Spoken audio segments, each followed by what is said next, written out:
Galal YAFAI stopped Sonny Edwards in 6 rounds to claim the WBC interim flyweight title. Now, it was pretty much a one-sided affair, with YAFAI, I would say, winning all 6 rounds before the referee stepped in to stop the action.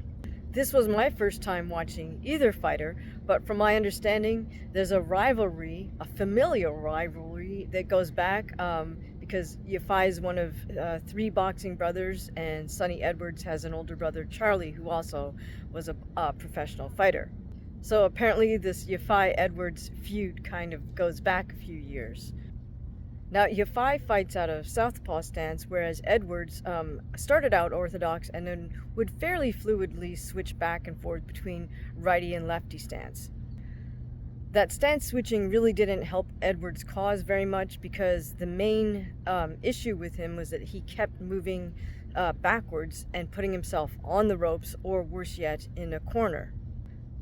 And YAFAI was fairly unrelentless and would just continue to step forward and keep up the pace with his punches. Now, to his credit, YAFAI was not just swinging wildly. He did initiate all the combinations with the jab. Sometimes he would just use a very probing jab, a series of probing jabs to set up shots to both the head and the body. He would play the targets off of each other and used great target and punch selection. Sonny, on the other hand, seemed to be looking for single hard counter shots, and every now and again he would land a very hard reverse punch or a hook, but it just was not enough to dissuade YAFAI from advancing forward. While Edwards was on the ropes, he did try to cover up with either the double high guard or the alternating single hand high guard and shift of his head and upper body. But again, he didn't fire off enough counter punches from those defensive positions to really gain a toehold. Furthermore, Sonny only pivoted off the ropes very occasionally. There were moments when YAFAI even backed off and Sonny still kept his back against the ropes. So perhaps the most telling moment in the entire fight was between, I believe it was rounds 2 and 3, where Sonny actually said to his corner, "Look, I have to tell you something. I really don't want to be here." Now, that to me was absolutely shocking for 2 reasons. First, even if a fighter's thinking that, for a fighter to actually say that out loud to their trainer in a live fight is pretty shocking. I think most fighters, even if we have an oh crap feeling when we're on the stool, will know well enough, okay, let's just keep this to myself. And hopefully your trainer can tell by just the look in your eye that, something's up and they need to say something to motivate you or encourage you. Now, here's the other thing with Sonny saying, "Hey, I don't want to be here." He knew at that moment full well that the camera was on him and that the mic would pick that up. So it was a conscious decision for him to say so. If he didn't want the mic to pick that up, he could have motioned for his trainer to lean forward and they could have muffled that sound. Sonny could have just whispered that literally in his trainer's ear, and the public, we'd be no wiser to that emotion that Sonny was experiencing. So it's a little shocking in that A, he doesn't want to be there, and B, he wants everybody to know that he doesn't want to be there.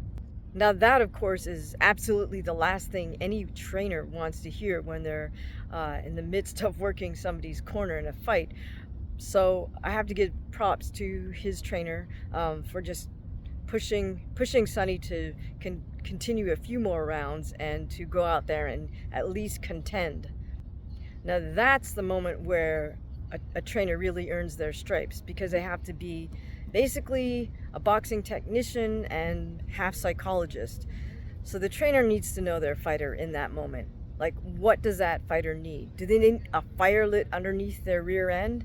Do they need to be encouraged? Do they need to be cajoled? Do they need to be chastised? It all depends on the individual fighter and sort of the moment. But I could hear Sonny's corner trying to, yell positive feedback every time Sonny did something well, like throw a punch, land a punch, or, defend well. Now, I imagine Sonny's corner kind of knew when the end was near. They didn't feel the need to throw in the towel, but I guess they could see from the referee's body language that the ref was about to stop it, and certainly nobody protested the stoppage after that happened. Now, Sonny announced his retirement immediately after the results were announced, and one of our viewers pointed out that Sonny Edwards has stated prior to this fight that win, lose, or draw, this was his last fight.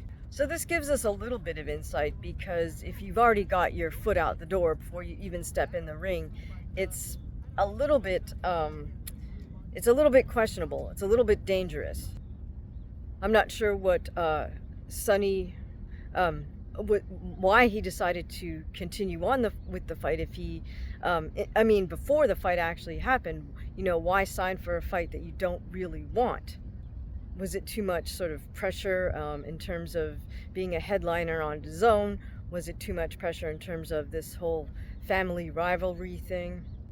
But the thing is, if you are going to sign up for the fight, it is for an interim title fight. I mean, count your blessings that you've come this far with your career, and do a little inventory on your headspace and get it together before you get in there. The other odd thing I found was I did see a short clip of Sonny saying something about, well, I was raised in violence. He makes deep reference to like violence or something, and I was like, that's kind of the opposite mentality of what we saw in the ring, which was, I don't want to be here. So there's a big disconnect between what Edwards is saying before he gets in the ring and then his performance. So as many people will say, that squared circle is a truth machine, and the truth about where somebody's really at does come out. So obviously that whole notion of him being raised in violence or something was not really relevant.